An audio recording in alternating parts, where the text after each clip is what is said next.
Alright, Shalom. First and foremost, I'm going to give all praise, honor, and glory be to Yahweh, Bahashem, Yahweh Shai, Bahashem, Rakha Kodash. Double honors to the apostles and the elders, great millstone, the whole world. Blessings to the hopeful elect out there listening and learning, teaching this word in sincerity and truth, in the hopes that we may edify and feed the lambs of Yahweh Shai, especially in these last days. And forgive me for the angle. I ain't got my my phone holder to attach it to the front window of the car, windscreen. So I'm just gonna basically do this one as I was driving home on the motorway. I was thinking about something, and I was thinking about how the Lord, the Lord likes someone that does something without sounding a trumpet, and because I was listening to the audio version of the Bible as I'm driving on this motorway, and one of the things in Matthew the 6th chapter, I believe it was Matthew the 6th chapter, was about when you do alms, don't sound a trumpet, because basically, you have your reward, when you sound a trumpet and you do alms. And look, this is basically, you might as well just, and this is among the brothers, okay, like this is among the body, but it's like, you might as well, after camp, brothers getting together, you might as well just, stand in front of all the brothers, line them up and tell them, look, this is what I've done for this brother and this is what I've done for that brother. And the Lord, the Lord ain't really fucking with that. The Lord is really, the Lord is always constantly trying our patience, and the word patience means to suffer. And he's also trying our character, and I was thinking about like how he likes it when you do things in secret, righteous acts in secret, because the scriptures say that when you do alms, the Lord sees that you do it, but then he rewards you, he rewards you openly for that, you know what I mean? So like, we have to understand that the Lord is he's always watching, that's the point. The Lord's always watching, and that that exercises our faith, it sometimes you might do something and you get rewarded for it, and that the Spirit will tell you, look, this is the reason why this is happening, or this is the reason why that's happening. Or the opposite, sometimes you might get judged for something. You might be going through a rut, you might be, things might be happening to you, and you might be saying to yourself, well, you know what, the Spirit might even jump on you, hey, I know why this is happening, why that's happening. But nonetheless, we have to understand that, whatever sufferings that we go through, it's always going to be for our purification.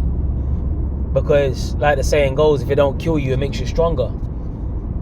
And even I myself, even recently, guilty of doing like making stupid moves, and not to go all up into the details of it, but and that's why we got a body, that's why we have a brotherhood, we air these things out, and when they're aired out, you realize how much of a fool you've been. You're like, it serves as humility, it serves to put you in a state of humility, because the Lord is always a test. The Lord is, he tests, to see whether you're going to be proud, or whether you're going to, humble down, to the Lord through the Spirit. So we're always being tried, we're always being tested. The Lord is always, pulling us this way, pulling us that way to try our character. Wasn't it King David that said, try me, O Lord? About trying his reigns, or about proving him, So King David, that's a man after the Most High's heart.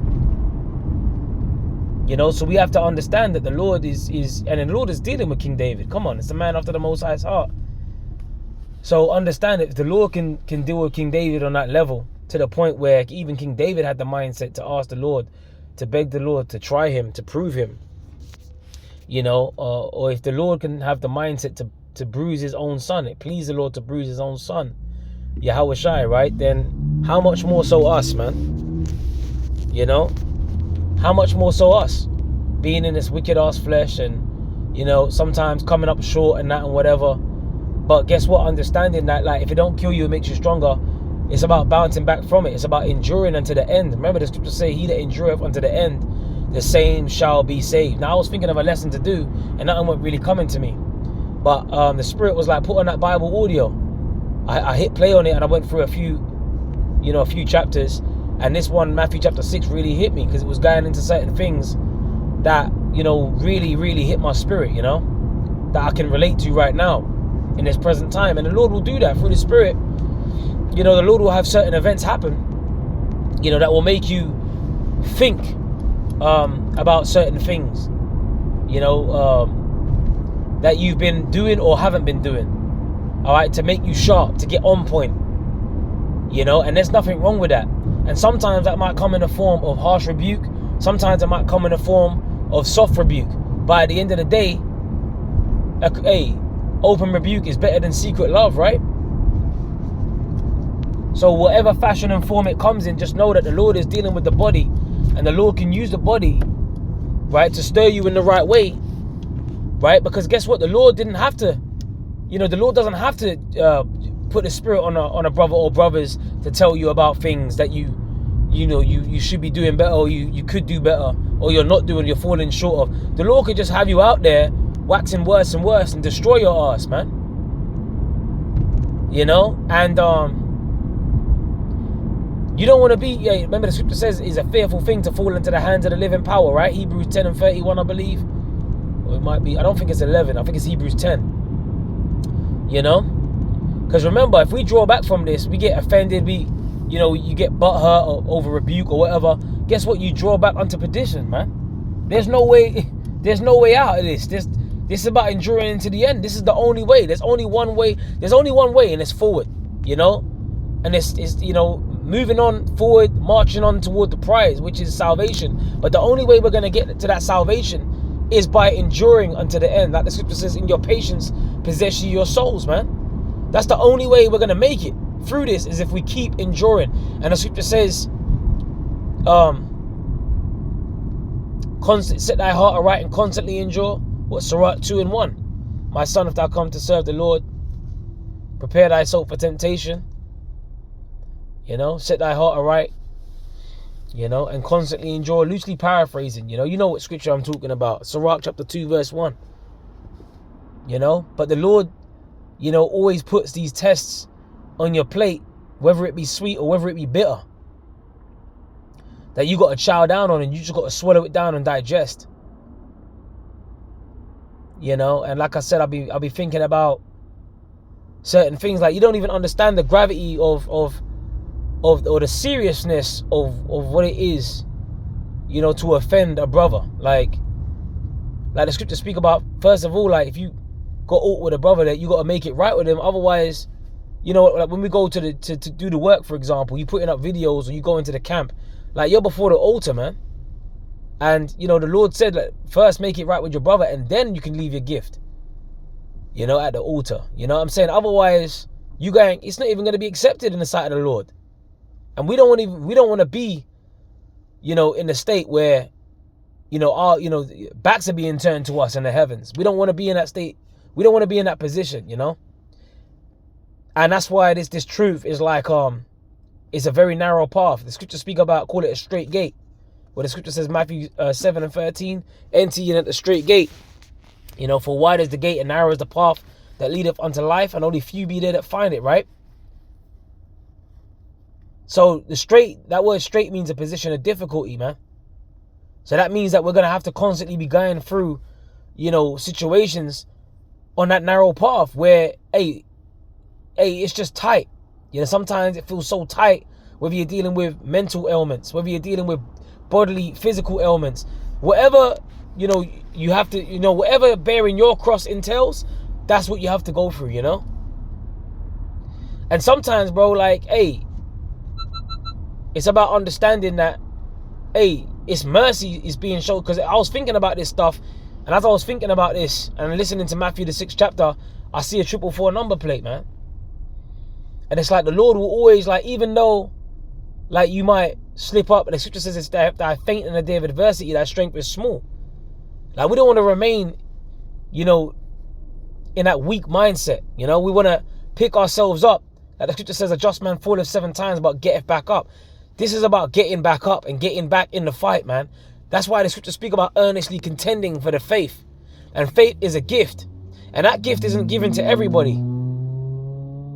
So it's about fighting the good fight of faith and enduring into the end. Because if we don't endure to the end and we get knocked out and them spiritual demons overwhelm us, and we hit the canvas and we don't get back up, then that's not enduring, man.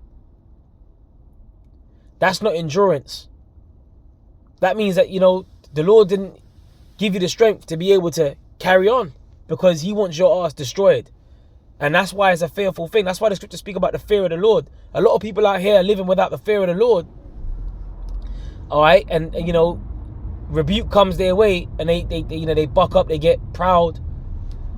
You know, and I want to tell you this as well. When rebuke comes, it ain't, bro, like, whether it's soft or whether it's harsh, you're being told about yourself. And Elder Apostle Gabar's always said, like, our worst enemy in this truth is ourselves, the man in the mirror. Look at the man in the mirror before you point that finger. Remember, the scripture says, you know, about getting on a brother. It's like, first you got to remove the beam, you know, in front of your own eyes before you can pull the mote out of your brother's eye. You know, here it is, you pointing at situations, you know, this and that, but you ain't even considering that the fact that your ass is blinded from what you're even doing in your own life. You know, and that's a humiliating thing. It's a humbling thing and it's a humiliating thing, and that's the process of the suffering, man. You know, it's like the Lord can give you a wake-up call. You know, put the spirit on men to tell you about yourself, to get right. But then it's also a test. It's a double-edged sword, because guess what? You could buck up, get proud, and start flailing around like a black woman. You know, and not eat the rebuke. And we've seen examples of what happens to guys that do that. And that's not a good place to be in, man. Okay, because, hey, you fall out of this truth, what awaits you? Destruction. All right, and the scriptures speak about you getting beaten with many stripes. You know? So, you know, we have to be very, very careful. Remember, one of the greatest commandments is to love thy neighbor as thyself. You know, and sometimes we get caught up with in our own heads, what we're doing, what we got going on. All right, but like the scriptures speak about, you know, don't forget the fundamentals, man, like the basic, the foundations about bearing one another's burdens, even stuff like that. Like the scriptures are repetitive and reworded in different ways, but meaning the same thing or similar things. A lot of scriptures you come across, they're just reworded, but it's repetitive. You know, bearing one another's burdens, loving thy neighbor as thyself. That pretty much ties into the same, like, sort of goes heading in the same direction, basically. You know? And just understand that the Lord, remember the scripture says the eyes of the Lord are upon the sinful kingdom. All right, we make up the kingdom, man. Like, it's, you know, we make up the kingdom. Right? Then how should I say the kingdom of heaven is within you? And it starts with how, you know, how we treat each other as well. Because we're actually in a transition toward the new covenant becoming complete, to the point where we are going to be loving our neighbor as ourselves, like by default, because we're going to be perfect. But it starts with us being tested and going against the grain of the flesh and moving to the things of the spirit, if that makes sense, you know, like, because the spirit, you know, when you are focusing on things of the spirit, you know, there's a sacrifice that comes with that, and it's a sacrifice of the flesh. Sacrifices have to be made in the flesh in order for us to grow and gain in the spirit. Whether it's time, whether it's finances, whether it's, you know, just lending a helping hand, helping a brother move house, or listening to a brother. Like, these things about bearing one another's burdens, that's all a part of it, man. That's all a part of it, bro. You know, like I said, although it may seem like you're going through things, we're all going through things. We're all going through things, man. You know, and that's why the brotherhood is so important, because the scripture says iron sharpeneth iron. You know, Lord can use a brother, you know, to pretty much like Nathan and King David. You know, like Nathan and King David. When you read in the book of Samuel, man, I believe it's 2 Samuel, the 7th chapter. You know, when Nathan was telling King David about a certain individual that was doing something, and then, you know, and King David was like, nah, that's, you know, who's this? That's, you know, and then all of a sudden it was him he was talking about. But does that mean that King David, you know, is not King David? But the point I'm making is that the Lord can put the spirit on a man of the Lord to tell you certain things, you know. And it's, hey, and you just hope that the Lord doesn't destroy you in the process. You know, you just hope that it's for you to come out the other side but stronger, you know, because it's a part of the purification. Hey, our people don't know about accepting correction. They don't know about getting criticized. They don't, you know, they're too proud to do that, you know. They harden their necks and that, and it's not good. And the one thing that the Lord hates is a proud look. And even I myself, I've been guilty of that, you know, of having like a proud look and stuff. And then, you know, you might get checked by a brother and it's like, shit, what the fuck was I playing at? You know? And then you thinking about other times where you've fallen short, and you think, and then that, you know, that keeps you humble, man. That keeps us humble, you know. So that's something to think about, man. That's just something that I wanted to, you know, put out there. I'm gonna upload this up.